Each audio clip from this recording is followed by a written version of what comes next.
The Cape Flats area, on the outskirts of Cape Town, South Africa, is a harsh world. It's an area plagued by poverty, gangs, and substance abuse issues. Located on the low-lying flatlands southeast of the city centre, neighbourhoods like Valhalla Park and Hines Park are home to both ordinary families trying to make the most of the circumstances and dangerous gangs who compete for money, power, and control. It's against this backdrop that a young man named Cameron Wilson came of age. Even though he was only 17 years old at the time, Cameron embarked on a reign of terror that would leave the communities of the Cape Flats living in fear. Possessing a cold-blooded ruthlessness far beyond his years, Cameron showed no mercy as he raped, murdered, and assaulted dozens.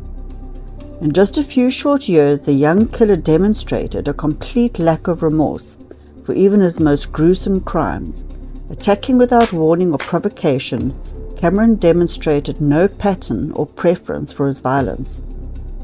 His victims ranged across gender, ages, and had no clear connections. He killed both impulsively and also with drawn-out torture, murdering for money, for power, or just his own cruel enjoyment.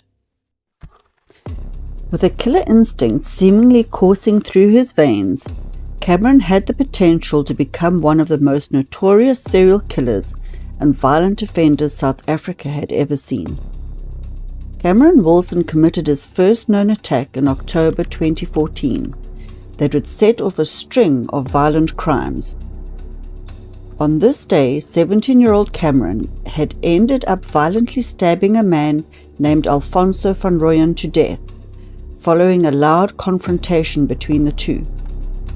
On the day of the incident, 22-year-old Alfonso was walking down a winding street in Valhalla Park, heading to visit his grandmother.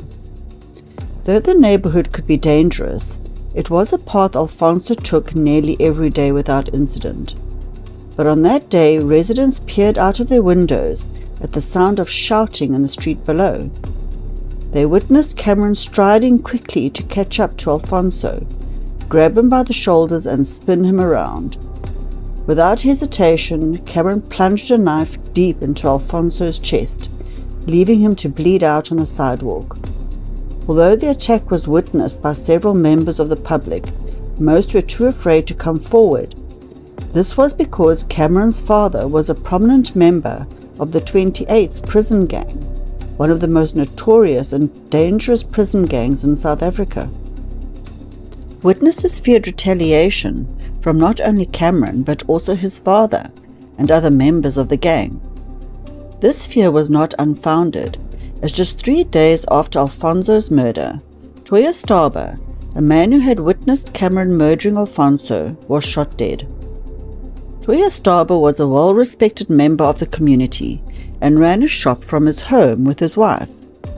He was known to be a hard-working and honest man who was dedicated to providing for his family.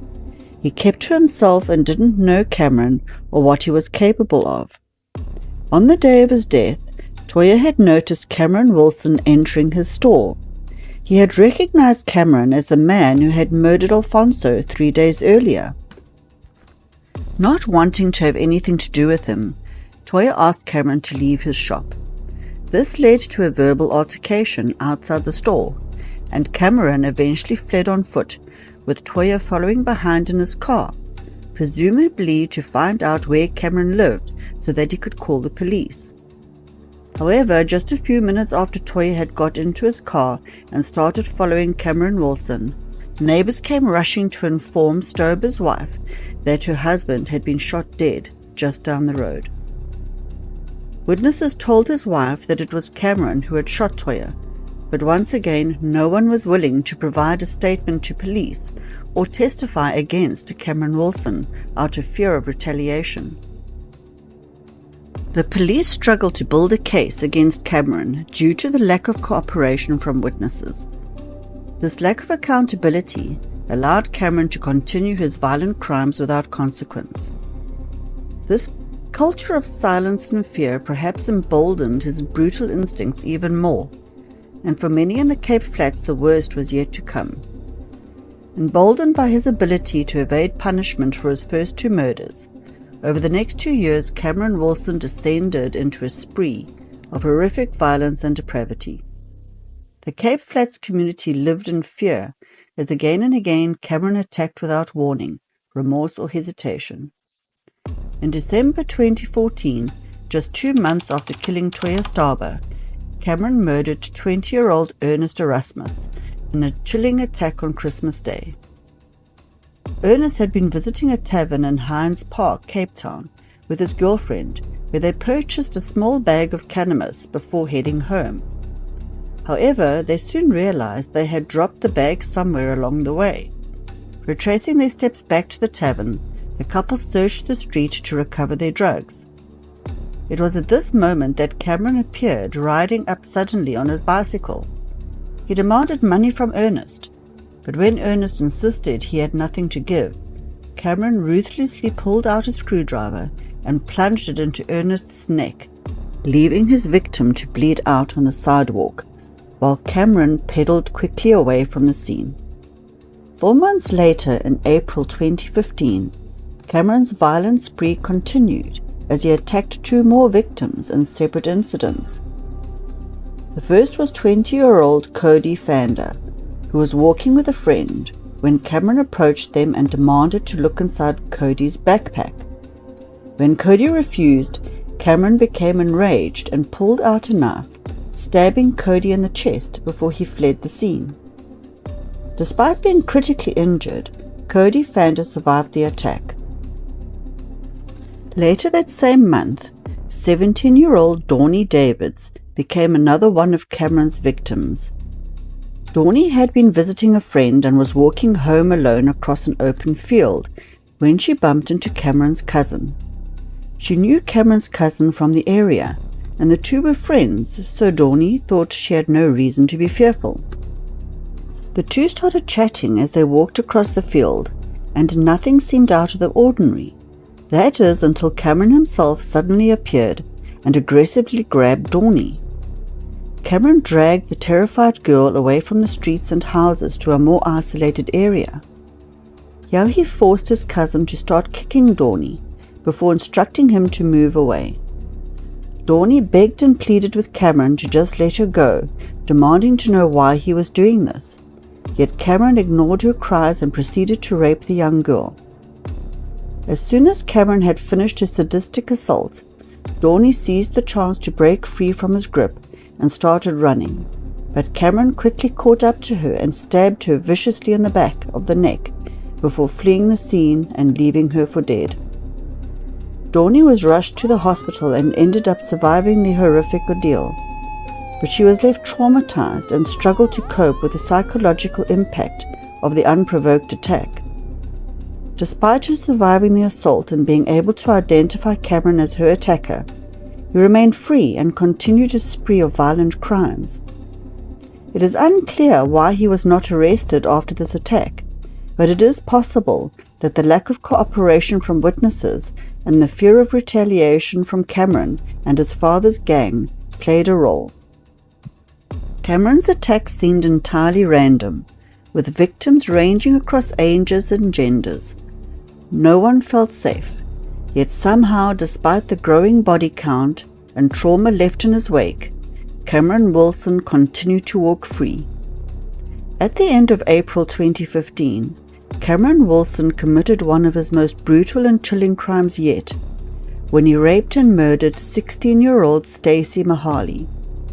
Stacey was walking home from school with her friend Abigail Plykes, who was also 16, when they were approached by Cameron and his 13-year-old accomplice.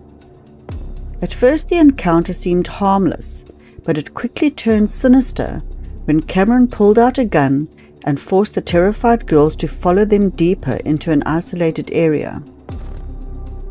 Once they were isolated and alone, Cameron proceeded to rape both Stacey and Abigail, while his 13-year-old accomplice stood guard. After the sexual assaults, Cameron handed his accomplice a knife and instructed him to stab both girls. The attackers then placed tires filled with gasoline around the girls' necks and set them alight in an act known as necklacing. This horrific act is often used as a form of vigilante justice in South Africa, but in this case it was used as a means of torture and murder. As if the necklacing wasn't enough, the attackers also pelted the girls with rocks and bricks, causing them further injury and trauma. The girls were then left to burn alive, writhing in agony as the flames consumed them. Stacy suffered an agonizing death from her injuries. She was stabbed multiple times and sustained severe burns across her body. The post-mortem results showed the horrific pain and torture she experienced during her final moments. Somehow, despite her injuries, Abigail managed to survive the barbaric attack. She was able to identify Cameron Wilson as the primary perpetrator, as well as his 13-year-old accomplice. Despite the fear that many in the community had of testifying or pointing out Cameron Wilson, Abigail showed exceptional bravery. She was able to positively identify Cameron as one of their attackers and saw to it that he was arrested for his crimes. Yet, inexplicably, despite Abigail's eyewitness testimony and the strong evidence against him, Cameron was released on bail shortly after his arrest. The decision to grant Cameron bail was met with shock and outrage from the community. Many questioned how someone capable of such a heinous crime could be allowed to walk free. Some pointed out that this was evidence that Cameron was indeed untouchable, while others speculated that it was his father's position in the 28's gang and the fear he instilled in the community that allowed Cameron to be released on bail. The real reason for Cameron's release on bail remains unclear, but what is known is that it would prove to be a devastating mistake, as he went on to commit further violent crimes and inflict even more harm on the community. After being released on bail, Cameron Wilson continued his violent spree throughout 2016, leaving a trail of victims in his wake. Over the next few months, complaints and reports of attacks by Cameron streamed into the local police stations on a regular basis. One of his victims was a 22-year-old woman who he attacked after she refused to give him her lighter. The woman was walking alone when Cameron approached her and asked for a lighter. When she said she didn't have one, he became enraged and attacked her, punching and kicking her until she was unconscious. In another incident, Cameron robbed a man at knife point and then stabbed him in the chest when he tried to resist. The man who was robbed and stabbed by Cameron was walking alone at night when he was approached by him. Cameron demanded that the man hand over his belongings, pulling out a knife to intimidate him. The man initially complied, giving Cameron his wallet and phone. However, when Cameron demanded his watch as well, the man refused and tried to fight back. This enraged Cameron, who then stabbed the man in the chest with the knife. The man fell to the ground bleeding profusely as Cameron fled the scene with his belongings. The man was rushed to hospital and luckily survived the attack, but he was left with serious injuries. Another one of Cameron's most brutal attacks was on a woman who was walking alone. Cameron approached her and began beating her with a hammer, leaving her with fractures to her skull and other serious injuries. The woman was left for dead, but luckily she was found by a passerby who called for help. She was rushed to the hospital and underwent surgery to save her life. The attack was completely unprovoked and highlighted Cameron's disregard for human life. He seemed to take pleasure in inflicting pain and suffering on others, and his attacks were becoming increasingly violent. In September 2016, Cameron Wilson committed the crime that would finally lead to his downfall: the brutal rape and murder of 18-year-old Lakita Moore. On the night of September the 10th, 2016, Lakita told her father she was going out to a friend's birthday party. It was the last time that he would see his daughter alive. The next morning, a woman walking her dog in a field near 8th Avenue discovered Lakita's lifeless body. The young woman was completely naked, her body riddled with stab wounds. Investigators would later determine that Lakita had been stabbed a staggering 98 times, with dozens of wounds to her chest, back, and stomach. Her face was brutally beaten and her jaw shattered. But worst of all, her breasts and genitals had been viciously mutilated. Parts of her intimate anatomy had been sliced away entirely. Blood spatter evidence suggested a frenzied attack. Lakita appeared to have desperately tried to flee for her life, but her killer chased her down and dragged her back to the murder scene. Drag marks along with defensive wounds on Lakita's hands painted a picture of a horrific, prolonged ordeal, with Lakita desperately fighting for her life. As news of Lakita's murder spread through the community, shock and grief gave way to outrage and despair. Family and friends were left reeling at the incomprehensible cruelty of her death. Lakita's mother, Shireen, fell into a catatonic state and had to be sedated. Her father, Charles, was so overwhelmed that he couldn't bring himself to identify her body. The task fell to Lakita's aunt, who nearly collapsed at the sight of her brutalized niece. Determined to find Lakita's killer, detectives began interviewing her family and friends. One of the first people they spoke to was Lakita's 16-year-old sister, Mercia. Mercia revealed critical information that would lead investigators straight to Cameron Wilson. Lakita and Cameron had known each other for several years before her murder. In fact, Cameron was a cousin of Lakita's sister Mercia's boyfriend. He would often visit the Moore household to spend time with his cousin, and it was during one of these visits that he first met Lakita. Initially, the interaction seemed friendly. Over time, Cameron began to develop an obsessive interest in Lakita. Mercia told detectives that in the weeks before her murder, Cameron had begun relentlessly pursuing Lakita. He bombarded her with explicit text messages and threatened her when she refused to date him. Mercia recounted a chilling incident the day before Lakita's death, when an enraged Cameron barged into their home and grabbed Lakita. Holding a knife to her throat, he warned there would be consequences if she continued to reject him. On the day of her murder, Cameron once again showed up at the Moore residence, uninvited and clearly intoxicated. He confronted Lakita and warned her not to attend the party that night, as he didn't want her around other guys. Shaken but undeterred, Lakita still went to the party, not wanting Cameron's threats to control her life. It was a decision that would prove fatal. Mercia told detectives that she had been at the same party as Lakita on the night of her death. They arrived at the party at around 8 p.m. The Valhalla Park Civic Center was already packed with young people dancing and socializing. Colorful lights flashed across the room as music pumped from the speakers. Lakita quickly spotted her friends and made her way over to them, greeting them with hugs and laughter. Shortly after Lakita arrived, Cameron Wilson showed up uninvited. He immediately sought out Lakita and tried to pull her aside to talk. Witnesses reported that Cameron seemed agitated and angry, grabbing Lakita's arm and yelling at her over the loud music. Lakita looked visibly shaken and tried to pull away from him. Mercia noticed the commotion and rushed over to intervene. She got in between Cameron and Lakita, telling Cameron to leave her sister alone. A heated argument ensued, with Cameron shouting over Mercia's objections.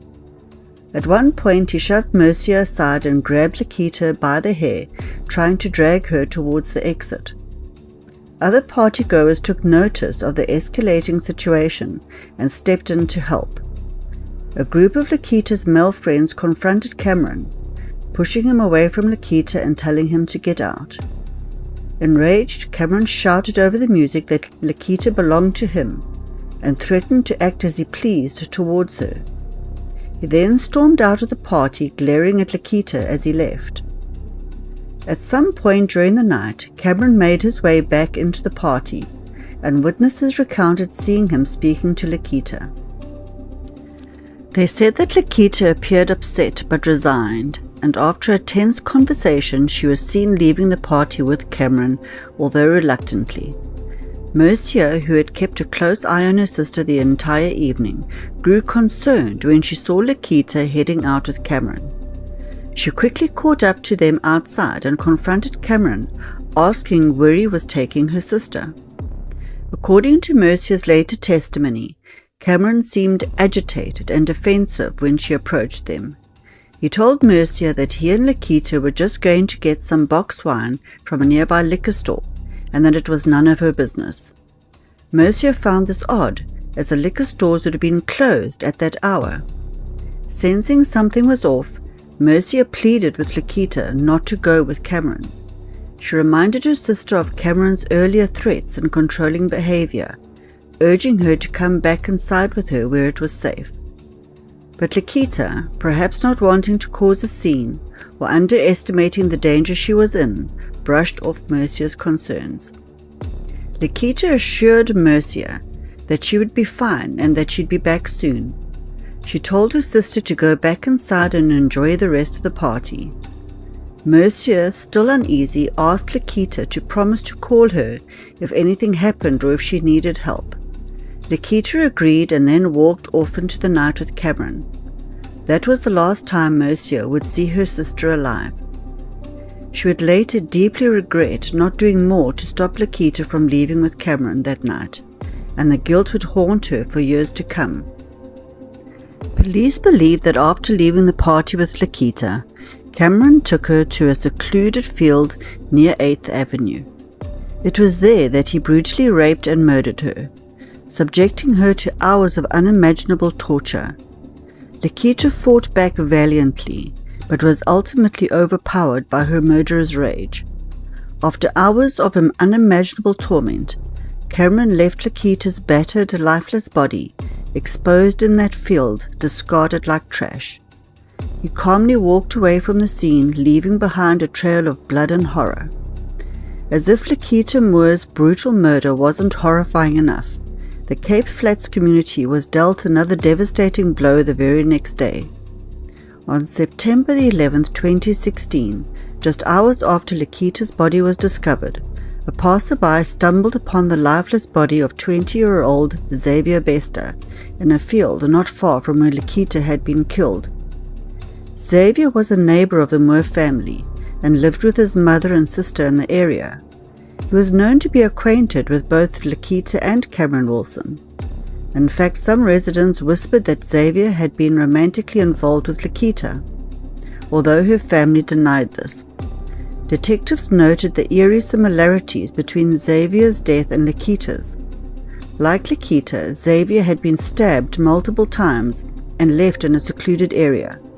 The proximity of the two crime scenes and the timing of the murders raised suspicions that the cases were connected. As investigators dug deeper, a chilling theory emerged. Several witnesses came forward claiming they had seen Xavier at the same party Lakita had attended the night before. Some even recalled seeing him arguing with Cameron Wilson outside the venue. Following the discoveries of Lakita Moore and Xavier Bester's bodies, the pressure mounted on law enforcement to apprehend Cameron Wilson. Detectives worked tirelessly to gather evidence and build a case against him, knowing that he posed a grave threat to the community. After an intense manhunt, Cameron was finally tracked down and arrested on September 12, 2016. As he was taken into custody, he showed no remorse or concern, smirking at officers and seeming almost amused by the situation. Despite the mounting evidence against him, Cameron maintained his innocence in all the crimes he was accused of. For each murder charge, he had a different story or alibi. In the case of Lakita Moore, Cameron claimed that on the night of her murder, he had been at home with his mother, watching movies and playing video games. Cameron's mother, Sylvia Wilson, staunchly defended her son and insisted that he had been with her the entire evening and could not have committed the crime. When confronted with eyewitness accounts placing him at the party with Lakita and leaving with her shortly before she was killed, Cameron changed his story.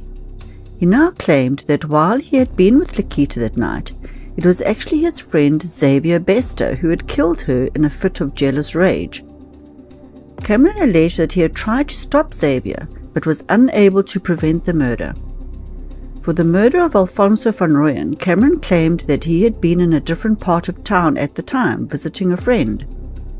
He insisted that he had no motive to kill Alfonso and that the witnesses who had identified him were mistaken. In Stacey Lee Mahali's case, Cameron's alibi was that he was at a family gathering when the crime occurred. He suggested that the police look into Stacey Lee's boyfriend as a possible suspect, claiming that he had heard rumors of domestic violence. When faced with the testimony of his 13-year-old accomplice, Cameron then tried to shift the blame to the young boy and insisted that it was he who had murdered Stacey Lee. Regarding the killing of Toya Starber, Cameron maintained that he had never even met the victim. He accused the police of fabricating evidence against him and claimed that he was being framed for a crime he didn't commit. As for Ernest Erasmus's murder, Cameron initially claimed that he had been out of town visiting relatives when the killing happened. However, when presented with evidence placing him at the scene, he changed his story. Cameron now alleged that Ernest had actually attacked him first, and that he had acted in self-defense. The sheer number of alibis and contradictory statements Cameron provided strained credulity. Investigators found it highly unlikely that he could have been in so many different places at the time of the murders, or that so many people would have motives to frame him. As the investigation progressed, the full extent of Cameron's alleged crimes came to light. He was charged with a total of 15 counts, including the 5 murders, as well as multiple counts of rape, attempted murder, assault, and illegal possession of firearms. Throughout his court appearances, Cameron maintained a shockingly dismissive attitude. He laughed, rolled his eyes, and made sarcastic comments, showing no regard for the lives he had destroyed or the pain he had inflicted on countless families. When the charges against him were read, Cameron smirked and pleaded not guilty to each count, despite the overwhelming evidence against him. In June 2017, after a lengthy and emotional charged trial, Cameron Molson was found guilty of 13 out of the 15 charges brought against him. The charges included 5 counts of murder, attempted murder, rape, and illegal possession of firearms. The courtroom was packed with family members of the victims, who wept and held each other as the verdict was read. For many, it was a bittersweet moment. Justice had been served, but it could never bring back their loved ones. As the judge announced the guilty verdicts, the gallery erupted in a mix of emotions. Some cried tears of relief, while others shouted angrily at Cameron, calling him a monster and a coward. Amidst the chaos, Cameron began to clap, slowly a smirk spreading across his face before he turned to the gallery, saying that at least he was still alive. For the 5 murder charges, Cameron received 5 life sentences. He was also given an additional 15 years for the attempted murder of Ernest Erasmus, as well as several years for each count of rape and illegal possession of firearms. In total, Cameron Wilson was sentenced to 5 life terms, plus an additional 71 years in prison. Thank you for watching. I would love to hear your thoughts on this case, so please leave your comments below. I will be posting new videos every week, so if you enjoy this video, please like, subscribe, and hit the notification bell so you don't miss an episode. Until next time, take care and stay safe.